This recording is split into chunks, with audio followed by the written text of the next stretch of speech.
നമസ്കാരം. സംഗീത സംവിധായകൻ Deepak ദേവാണ് meet the എഡിറ്റേഴ്സിൽ ഇന്നത്തെ അതിഥി. സ്വാഗതം മീറ്റ് ദി എഡിറ്റേഴ്സിലേക്ക്.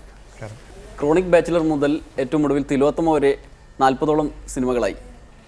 ഒരുപക്ഷെ ഒരു ചെറിയ ഇടവേളയ്ക്ക് ശേഷം മലയാള സിനിമയിൽ സംഗീത സംവിധായകരിൽ നല്ല പാട്ടുകൾ തിരഞ്ഞുപിടിച്ച് ചെയ്യുന്ന ഒന്നോ രണ്ടോ ആളുകളിൽ ഒരാളാണ് താങ്കൾ. പാട്ട് എങ്ങനെയാണ് തിരഞ്ഞെടുക്കുന്നത്? എന്തെങ്കിലും ഒന്നാമത്തെ നിബന്ധന എന്തായിരിക്കും ഒരു പാട്ട് സ്വീകരിക്കുമ്പോൾ? ഫസ്റ്റ്ലി അത് മ്യൂസിക്കലി നമുക്ക് എന്തെങ്കിലുമൊക്കെ ചെയ്യാൻ പറ്റുന്നൊരു സ്ക്രിപ്റ്റായിട്ട് സ്വയം ബോധ്യപ്പെടണം. കാരണം വെറുതെ എണ്ണം കൂട്ടാൻ വേണ്ടി കുറേ പടങ്ങൾ ചെയ്തിട്ട് കാര്യമില്ല എന്നുള്ളൊരു പോളിസി ആയതുകൊണ്ട് കുറച്ച് ചൂസി ആയിട്ട് മ്യൂസിക്കലി എന്തെങ്കിലുമൊക്കെ ഒരു ഡിഫറൻസ്, അതായത് ഈ പടം വന്നു പോയി കഴിഞ്ഞാലും നാളെ ഇതിൻ്റെ പാട്ട് മാത്രമായിട്ട് കേൾക്കുമ്പം അതിലൊരു സ്വയം ഒരു തൃപ്തി തോന്നണം എന്നുള്ള രീതിയിലുള്ളൊരു പടമാണെങ്കിൽ ചെയ്യും. ആദ്യ പാട്ടുകൾ ക്രോണിക് ബാച്ചിലറിലേതാണല്ലോ. അത് ആ സിനിമ ഏറ്റെടുത്തതിന് ശേഷം പൂർണ്ണമായും ഉണ്ടാക്കിയ പാട്ടുകളാണോ? എങ്ങനെയാണ് ആ പാട്ടിലേക്ക് എത്തിച്ചേർന്നത്? ക്രോണിക് ബാച്ചിലർ ചെയ്യുന്ന സമയത്ത് തികച്ചും ഒരു മ്യൂസിക് ഡയറക്ടറായിട്ട് ഇറങ്ങാൻ ഞാൻ പ്രിപ്പയർഡ് ആയിരുന്നില്ല. എന്നെ സിദ്ദിഖേട്ടൻ ഫുൾ സപ്പോർട്ടോടെ മ്യൂസിക് ഡയറക്ടർ ആയതൊരു എന്താ പറയുക സ്വിമ്മിംഗ് പൂളിലേക്ക് തള്ളിയിടുകയാണ്. ദുബായിലാണ് വളർന്നത് അല്ലേ? അതെ. കുറേ കാലം മ്യൂസിക് കൊണ്ടുനടന്നു. ഒരുപക്ഷെ സിദ്ദിഖ് ലാൽ കണ്ടെത്തിയില്ലായിരുന്നു എങ്കിൽ ഒരു മ്യൂസിക് ഡയറക്ടർ ആകില്ല എന്ന് പറഞ്ഞതിൻ്റെ കാര്യം എന്താണ്? കാര്യം ഞാൻ കുറേ നാളായിട്ട് പഠിക്കുന്ന സമയത്തൊക്കെ കൊച്ചിയിലായിരുന്നു, തേവര കോളേജിൽ പഠിച്ചത്. അന്ന് കുറേ ആഗ്രഹം ഉണ്ടായിരുന്നു, കുറേ മ്യൂസിക് ഡയറക്ടേഴ്സിന് അസിസ്റ്റ് ചെയ്ത്. അന്ന് കൊച്ചിയിൽ കൂടുതലും Christian devotional, Hindu devotional, light music ഇങ്ങനത്തെ കാര്യങ്ങളൊക്കെയാണ് നടക്കുന്നത്. സിനിമ മ്യൂസിക് എന്ന് പറയുന്നതൊക്കെ ചെന്നൈയിലായിരുന്നു.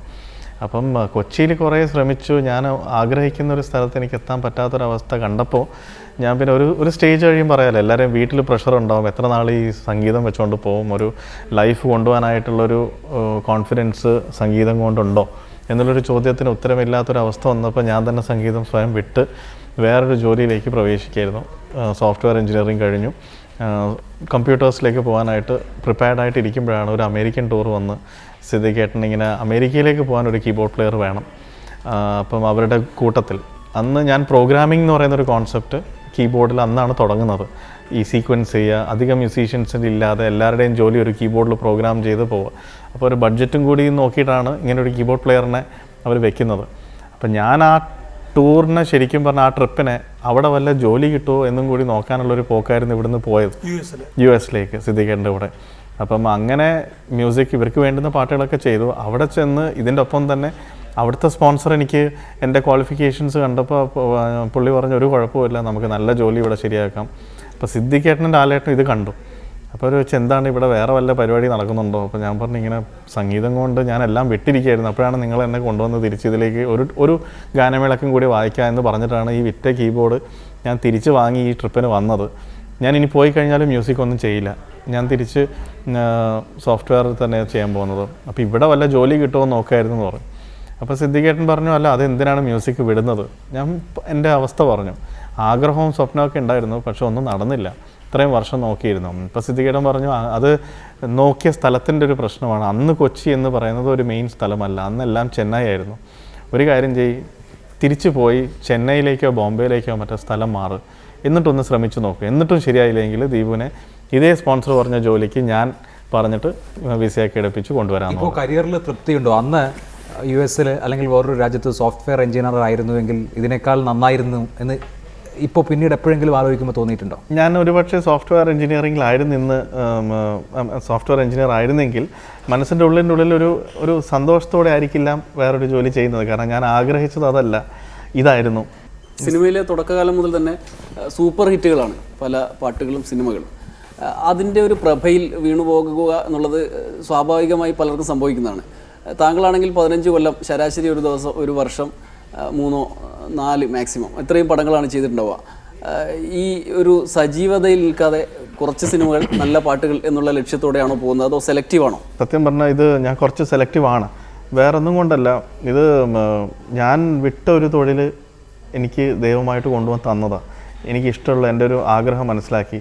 അപ്പോൾ ഇതിൽ ഞാൻ കുറച്ച് കൂടുതലൊന്ന് ആ പ്രായത്തിലൊരു പക്ഷേ വളരെ ഏർലി മെച്യൂരിറ്റിയിൽ ചിന്തിച്ചതാവാം 15 വർഷം മുമ്പേ. പക്ഷെ ഞാൻ ആലോചിച്ചത് എത്രയോ ആൾക്കാർ അവരുടെ സമയം കഴിഞ്ഞു പോയിട്ട് പിന്നെ തിരിച്ചു വരാൻ പറ്റാത്തൊരവസ്ഥയിലാണ് നിൽക്കുന്നത്. കല എന്ന് പറയുന്ന ഒരു ഫീൽഡേ അങ്ങനെ, ആർക്കും ഒരു എക്സ്പയർഡായി എന്ന് സ്വയം സമ്മതിക്കാൻ പറ്റില്ല. അവരുടെ കല അവരുടെ ഒരു പെർഫോമൻസ് ഇനി ഇത്രേ പറ്റുള്ളൂ എന്ന് ഒരു കലാകാരനും പറയില്ല. അത് ഏറ്റവും കൂടുതൽ പ്രശ്നം വരുന്നത് ഓവർഡോസ് ആകുമ്പോഴാണ്. നമുക്കിപ്പം പെട്ടെന്ന് പൈസ അല്ലെങ്കിൽ അങ്ങനത്തെ ഒരു ഫിനാൻഷ്യൽ ഒരു സംഭവം കണ്ടുകൊണ്ട് കണ്ണും പൂട്ടി കുറേ പടം എടുത്തു കഴിഞ്ഞാലുള്ള പ്രശ്നം എനിക്ക് തോന്നിയത്, ഏതൊരു കലാകാരനും ഒരു സ്റ്റൈലുണ്ട്, അത് അധികമായി കഴിഞ്ഞാൽ അതിനോട് മടുപ്പ് വരും. അപ്പോൾ അത് അധികമാവാത്ത രീതിയിൽ കുറച്ചായിട്ട് ചെയ്തിട്ട് കുറച്ച് നാൾ നിൽക്കാമല്ലോ എന്നുള്ളൊരു ആഗ്രഹത്തിലാണ്. നിരന്തരമായി ഉത്തരവാദിത്തം ഏറ്റെടുത്താൽ ക്വാളിറ്റി അത് ബാധിക്കുമെന്ന് തോന്നിയിട്ടുണ്ടോ? ഈ പ്രഷറിനനുസരിച്ച് ജോലി ചെയ്യാന്ന് വന്നാൽ നല്ലതുണ്ടാക്കാൻ കഴിയില്ല എന്ന്. ഡെഫിനറ്റ്ലി. പിന്നെ നമ്മളുടെ ടാർഗറ്റ് എന്ന് പറയുന്നത് ക്വാളിറ്റി അല്ല, സമയത്ത് കൊടുക്കുക, അതുകൊണ്ട് നമുക്ക് എങ്ങനെയെങ്കിലൊക്കെ ചെയ്യുക എന്നുള്ളൊരു സംഭവം വരും. ഈ സിനിമയ്ക്ക് പാട്ടുണ്ടാക്കാൻ സെലക്റ്റീവ് എന്തിനാണ്? ഏത് സിനിമ കിട്ടിയാലും നല്ല പാട്ടുണ്ടാക്കി കൂടെ? ഉണ്ടാക്കാൻ പറ്റില്ല. സ്ക്രിപ്റ്റിനെ ബേസ് ചെയ്തിരിക്കും പാട്ട് വരുന്നത്. ഏത് സിനിമയിലും നല്ല പാട്ടെന്ന് നമുക്ക് ചില സമയത്ത് പാട്ടുകൾ ഇഷ്ടംമാതിരി മനസ്സിലുണ്ടാവും. ഈ സ്ക്രിപ്റ്റിന് ആ പാട്ടൊന്നും ഇടാൻ പറ്റില്ലെങ്കിൽ പിന്നെ അസ്ഥാനത്ത് കൊടുക്കുന്ന പോലെ ഇരിക്കും. പാട്ട് മാത്രം കേൾക്കുമ്പോൾ നല്ലതായിരിക്കും, പടത്തിൻ്റെ ഒപ്പം വരുമ്പോൾ ചിലപ്പോൾ അത് ചേർച്ചയില്ലായ്മ തോന്നും. ഈ യുവഗായകർ മലയാളത്തിൽ ഒരുപാട് പേരുണ്ടല്ലോ. ചിലരെങ്കിലും ചില വിമർശനങ്ങൾ സംഗീത സംവിധായകരെ കുറിച്ച് ഉന്നയിച്ചിട്ടുണ്ട്. കാരണം ചില ആളുകൾക്ക് മാത്രം പ്രിഫറൻസ് കൊടുക്കുന്നു എന്ന തരത്തിൽ. ഒരു പാട്ട് ഇന്നയാൾ പാടിയാൽ മതി എന്ന് തീരുമാനിക്കുന്നതിൻ്റെ മാനദണ്ഡമല്ല. പാട്ട് തന്നെ. പാട്ടുണ്ടാക്കി കഴിഞ്ഞാൽ പാട്ടിന് ആ ഒരു സിംഗറിൻ്റെ വോയിസ് വരുമ്പോഴായിരിക്കും ഏറ്റവും കൂടുതൽ ആ പാട്ടിനോട് ജസ്റ്റിഫൈഡ് ആവുന്നതെന്ന് സ്വയം നമുക്ക് തോന്നും.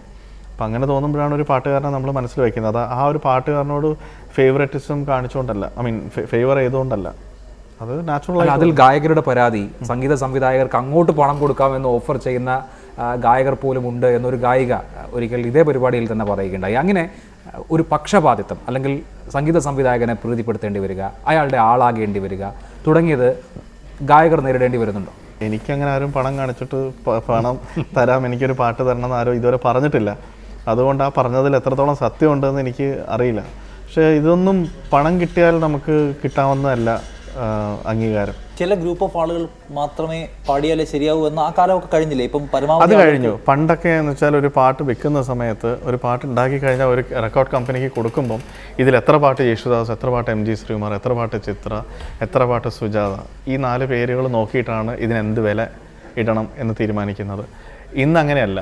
ഇന്ന് അവർ പാട്ട് കേൾക്കട്ടെ, പാട്ട് പടത്തിലുണ്ടോ, ഒപ്പം വിഷ്വലിൻ്റെ ഒപ്പം പാട്ട് വരുമ്പം ഇൻട്രസ്റ്റിംഗ് ആണോ, ആര് വേണമെങ്കിലും പാടിക്കോട്ടെ എന്നുള്ളൊരു അവസ്ഥയായിരുന്നു. അതുകൊണ്ട് ഒരു വിധത്തിൽ നല്ലതാണ്. മ്യൂസിക്കിനും മ്യൂസിക് ഡയറക്ടറിനും ഇമ്പോർട്ടൻസ് വന്നിട്ടുണ്ട്. ഈ സിനിമയ്ക്ക് കമ്മിറ്റ് ചെയ്യുന്നതിന് മുമ്പ് ഈണങ്ങൾ മനസ്സിലുണ്ടാക്കി വെക്കാറുണ്ടോ? അടുത്ത സിനിമയ്ക്ക് ഇത് ഉപയോഗിക്കണം എന്ന് കരുതിയിട്ട് അങ്ങനെയൊക്കെ കരുതി വെക്കുന്ന പാട്ടുകളുണ്ടോ? അത് ചെയ്ത ആദ്യത്തെ പടം മാത്രമാണ്. ഇപ്പം എന്ന് പറഞ്ഞാൽ സ്ക്രിപ്റ്റ് കേട്ടുണ്ടാക്കാൻ എനിക്ക് അത്ര ഉള്ളൊരു കഴിവ് എനിക്ക് ഉണ്ടായിരുന്നില്ല അന്ന്. പെട്ടെന്ന് കേട്ട് സത്യം പറഞ്ഞാൽ സിദ്ദിഖേട്ടൻ സ്ക്രിപ്റ്റ് പറഞ്ഞു കഴിഞ്ഞാൽ ഞാൻ പേടിച്ചു പോകുന്ന അവസ്ഥയിലായിരുന്നു. കാരണം എനിക്ക് ഇത് കഥയൊന്നും കേട്ട് ശീലമില്ല. അപ്പോൾ അതുകൊണ്ട് എൻ്റെ അടുത്ത് സിദ്ദിഖേട്ടൻ പറഞ്ഞു, നല്ല കുറച്ച് ട്യൂൺസ് ഉണ്ടാക്കിയിട്ട് ഞാൻ വന്നിട്ട് സ്ക്രിപ്റ്റ് പറയാം, എന്നിട്ട് കഥ കേട്ടിട്ട് നമുക്ക് നോക്കാമെന്ന് പറഞ്ഞു. അങ്ങനെ കഥ കേട്ട് കഴിഞ്ഞപ്പോൾ എൻ്റെ അടുത്ത് ചോദിച്ചു, ഉണ്ടാക്കി വെച്ച വല്ല ട്യൂൺ ഉണ്ടോ? അപ്പോൾ ഉണ്ടാക്കി വെച്ച ട്യൂൺ ഒരു ട്യൂൺ ഞാൻ കേൾപ്പിച്ചു. അപ്പോൾ സിദ്ദിഖേട്ടൻ എൻ്റെ അടുത്ത് ഇങ്ങോട്ട് പറഞ്ഞു, ഈ ട്യൂണിന് പറ്റിയ സിറ്റുവേഷൻ എൻ്റെ പടത്തിലില്ല, പക്ഷേ ഈ ട്യൂൺ എനിക്ക് വളരെ ഇഷ്ടപ്പെട്ടു, ഈ സിറ്റുവേഷൻ ഞാൻ ഉണ്ടാക്കി കൊണ്ടുവരാം. മമ്മൂക്ക ആയതുകൊണ്ട് റംബയായിട്ട് ഓവർ റൊമാൻറ്റിക് ആയിട്ടുള്ളൊരു മരഞ്ചുറ്റി പ്രേമം പോലത്തെ ഒരു കഥാപാത്രമല്ല മമ്മൂക്കയുടേത്. പക്ഷേ ഇതിൽ മുകേഷും ഭാവനയും ഉണ്ട്. അവരെ വെച്ച് ഞാൻ നോക്കട്ടെ എങ്ങനെയെങ്കിലും ഒരു സിറ്റുവേഷൻ ഉണ്ടാക്കാൻ പറ്റുമെന്ന്. അങ്ങനെ ഉണ്ടാക്കിയൊരു സിറ്റുവേഷനാണ് സ്വയംവര ചന്ദ്രിക. അപ്പോൾ അത് എനിക്ക് വലിയൊരു ഭാഗ്യമാണ്. കാരണം എനിക്ക് വേണ്ടിയിട്ടൊരു സിറ്റുവേഷൻ ഉണ്ടാക്കുക, ആ പാട്ട് നഷ്ടപ്പെടാതിരിക്കാൻ വേണ്ടി. ഇന്നും ക്രോണിക് ബാച്ചലറിലെ സ്വയംവര ചന്ദ്രികയാണ് എന്നെ തിരിച്ചറിയുന്ന ഒരു പാട്ട്. രണ്ടുപേരി പാടാം. സ്വയംവര ചന്ദ്രികയോ?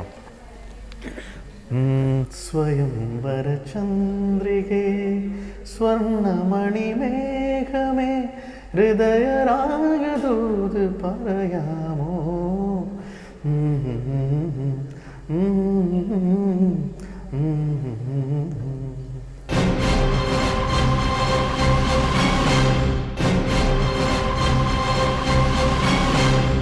ഒരു പാട്ട് ഒരു സംഗീത സംവിധായകൻ എന്നുള്ള നിലയിൽ ആ ഒരു സന്ദർഭത്തിന് അനുസരിച്ചൊരു ഗാനം രൂപപ്പെടുത്തുന്നതിൻ്റെ ഘട്ടങ്ങൾ എങ്ങനെയാണ്?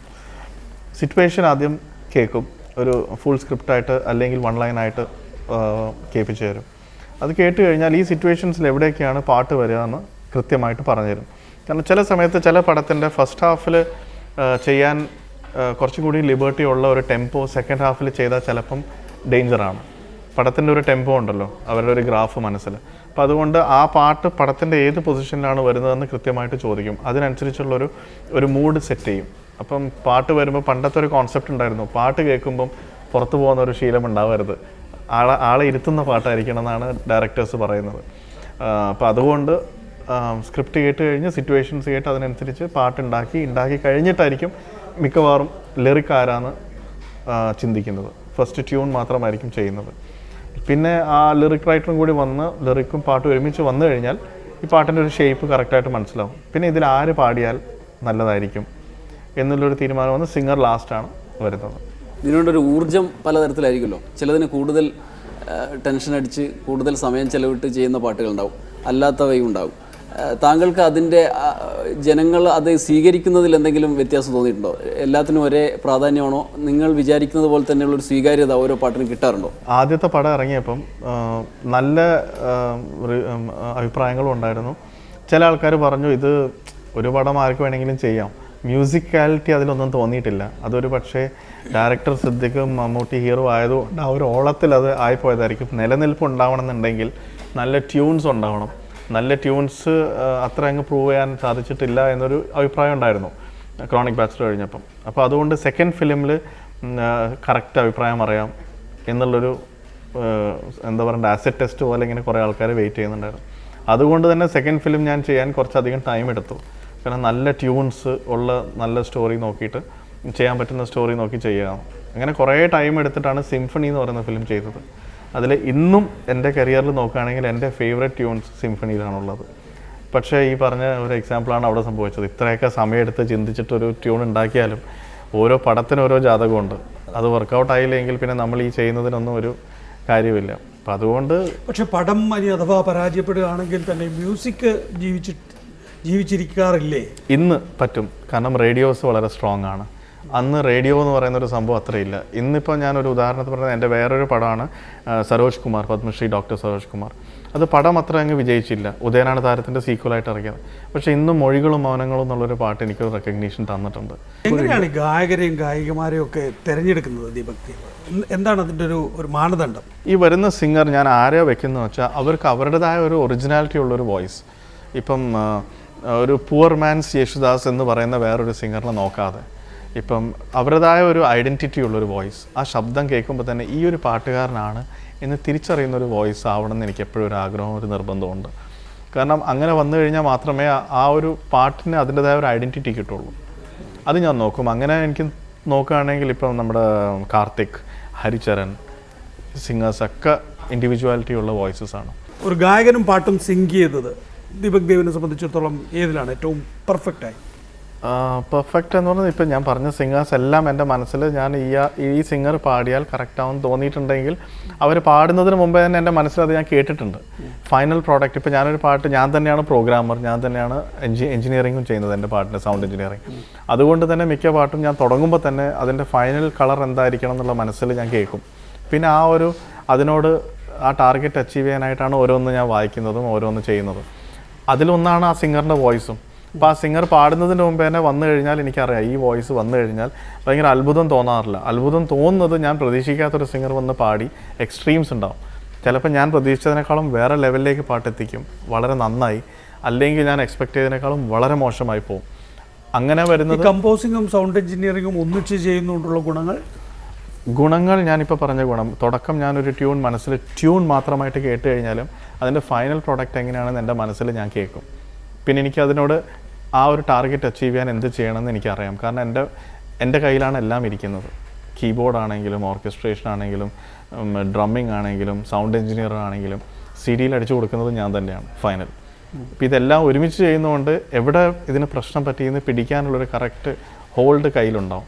നേരെ മറിച്ച് ഇപ്പോൾ ഒരാൾ കീബോർഡ് വായിക്കുന്നു, ഒരാൾ ഡ്രമ്മ്, ഒരാൾ സൗണ്ട് എഞ്ചിനീയറിങ് എന്നാണെങ്കിൽ ആരെ പിടിച്ചാലാണ് ഞാൻ ഉദ്ദേശിച്ചിടത്തോട്ടേക്ക് എത്തുക എന്നുള്ളൊരു കൺഫ്യൂഷൻ ചിലപ്പോൾ ഉണ്ടായേക്കാം. വ്യവസ്ഥാപിത ഗായകർ മാത്രമല്ല, സിനിമാ നടന്മാരും നടിമാരും ഒക്കെ കൂടുതലായി ഇപ്പോൾ പാട്ടുകൾ പാടുന്നുണ്ട്.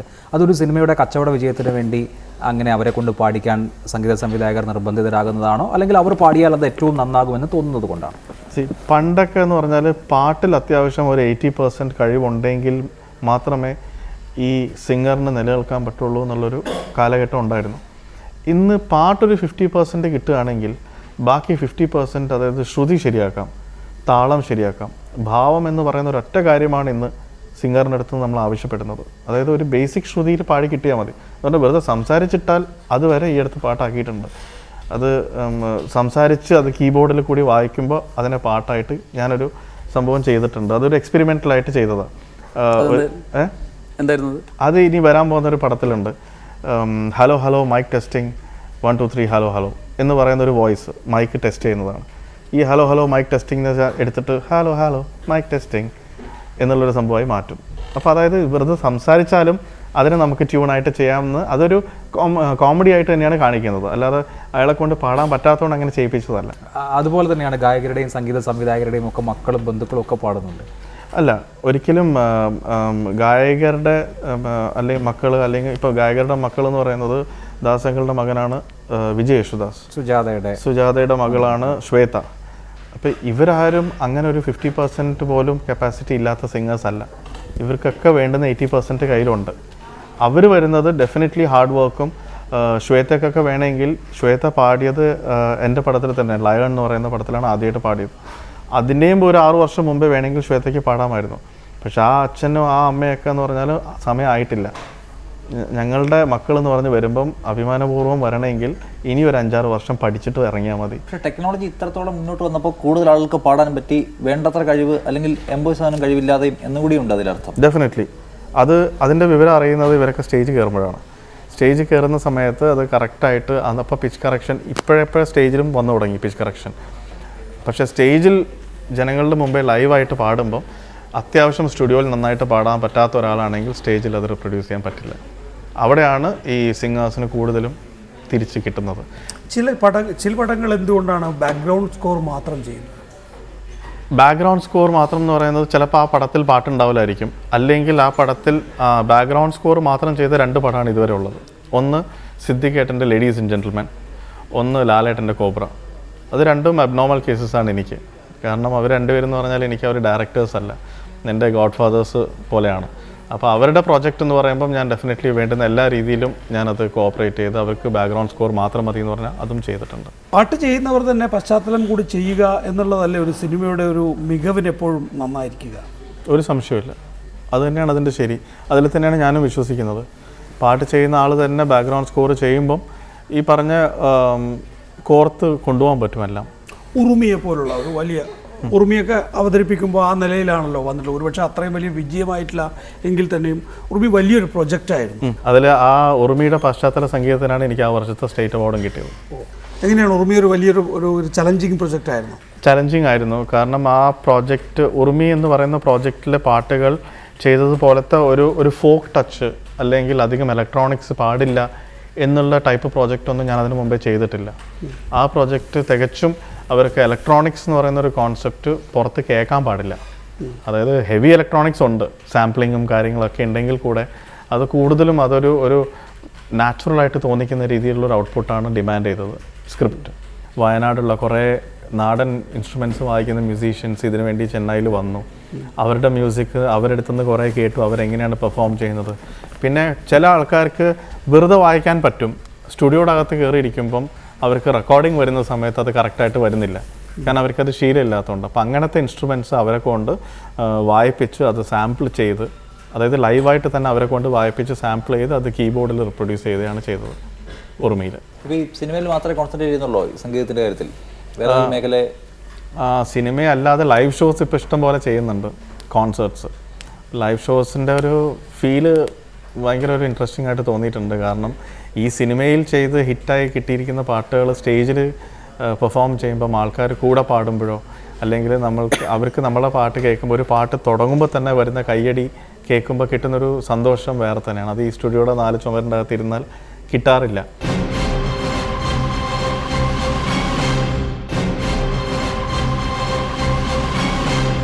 താങ്കളുടേതല്ലാത്ത പാട്ടുകൾ പോലും ടെക്നോളജിയെ ആശ്രയിക്കുന്ന ആളുകളിൽ അത് വെച്ച് ചെയ്തിരുന്ന പാട്ടുകളേക്കാൾ കൂടുതൽ അല്ലാത്ത പാട്ടുകൾക്ക് തന്നെയാണ് സ്വീകാര്യത, അല്ലേ? അല്ലേ, പാട്ട് എന്ന് പറയുന്നതിൽ തന്നെ ടെക്നോളജി ഇല്ലല്ലോ, അതൊരു മ്യൂസിക് അല്ലേ. അതുണ്ടെങ്കിൽ മാത്രമേ അതിന് പിന്നാലെ എന്ത് ടെക്നോളജി ചെയ്തിട്ടും കാര്യമുള്ളൂ എന്നാണ് ഞാൻ വിശ്വസിക്കുന്നത്.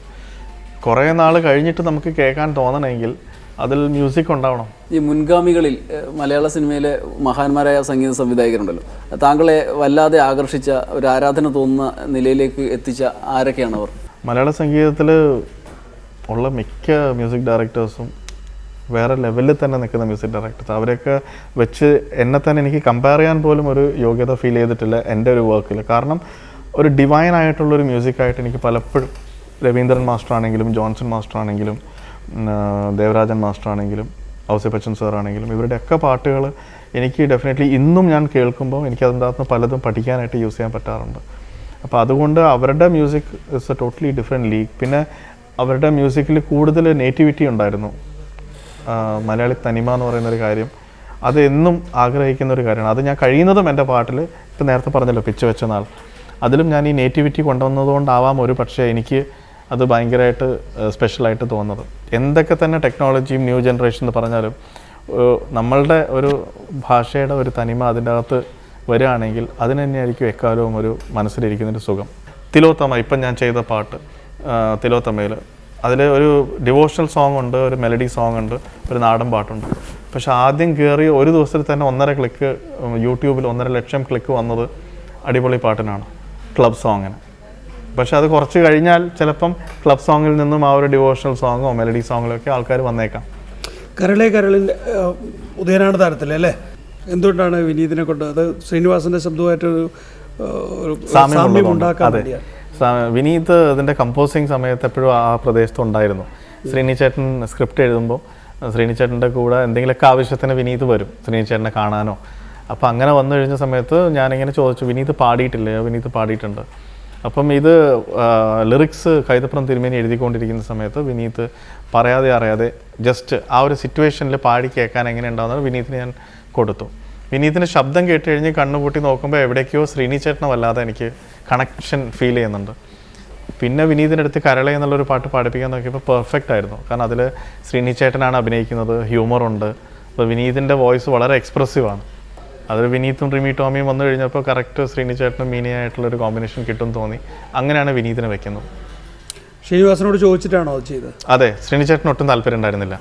ശ്രീനി ചേട്ടൻ പറഞ്ഞു എൻ്റെ മോൻ എൻ്റെ സിനിമയിൽ പാടുക എന്ന് പറഞ്ഞാൽ പിന്നെ നാട്ടുകാർക്ക് അത് അച്ഛൻ മക്കളെ കൊണ്ടുവന്നു. ഇപ്പോൾ കുറച്ചു നേരം മുമ്പ് ചോദിച്ചില്ലേ സിനിമയിലുള്ള ആൾക്കാർക്ക് മക്കളെ എളുപ്പമായിട്ട് കൊണ്ടുവരാമല്ലോ. നാട്ടുകാരുടെ ഈ ഒരു പറച്ചിലാണ് ശ്രീനി ചേട്ടൻ അന്ന് പറഞ്ഞത്. എൻ്റെ മോൻ വന്നു കഴിഞ്ഞാൽ ആൾക്കാർ ഇത് പറയും, അവന് യോഗ്യത ഉണ്ടെന്ന് തോന്നുകയാണെങ്കിൽ ദീപു വേറെ സിനിമയിൽ വിളിച്ച് പാടിപ്പിച്ചു എന്ന് പറഞ്ഞു. ഉദയനാണ് താരത്തിൽ വേണ്ടെന്ന് പറഞ്ഞു. പിന്നെ ആ ഒരു അത് അത്രയും റൈറ്റായിട്ട് ശ്രീനി ചേട്ടൻ കാര്യങ്ങൾ ശരി മാത്രം ചെയ്യുന്നൊരു ശ്രീനി ചേട്ടൻ്റെ മോൻ ഇത്രയും ടാലൻറ്റഡ് ആണെന്ന് അറിയുമ്പോൾ എന്തിനാണ് വെറുതെ നമ്മൾ മിസ് ചെയ്യുന്നതെന്ന് ഓർത്തിട്ട് വിളിച്ചതാണ് വിനീതിനെ. ഈ ചെറുകുടഞ്ഞ വേറൊരു കഥാപാത്രത്തെ എടുത്ത് ഡെവലപ്പ് ചെയ്തൊരു സിനിമയാണ് അഴകിയ രാവണൻ. ആ സിനിമ ചെയ്യുമ്പോൾ അത്തരത്തിലുള്ള ശ്രമങ്ങളിൽ ഏർപ്പെടുമ്പോൾ മുൻ സിനിമ ഏതെങ്കിലും വിധത്തിൽ പഠിക്കാനോ അതിനെ ആശ്രയിക്കാനോ ശ്രമിച്ചിരുന്നു? ആ പടം നിറച്ചു മുൻ സിനിമകളെ ആശ്രയിച്ചിട്ടുള്ള ഒരു പടമാണ്. സ്പൂഫ് എന്ന് പറയുന്ന ഒരു കോൺസെപ്റ്റ് ആദ്യമായിട്ട് മലയാളത്തിൽ കൊണ്ടുവന്നതാണ്.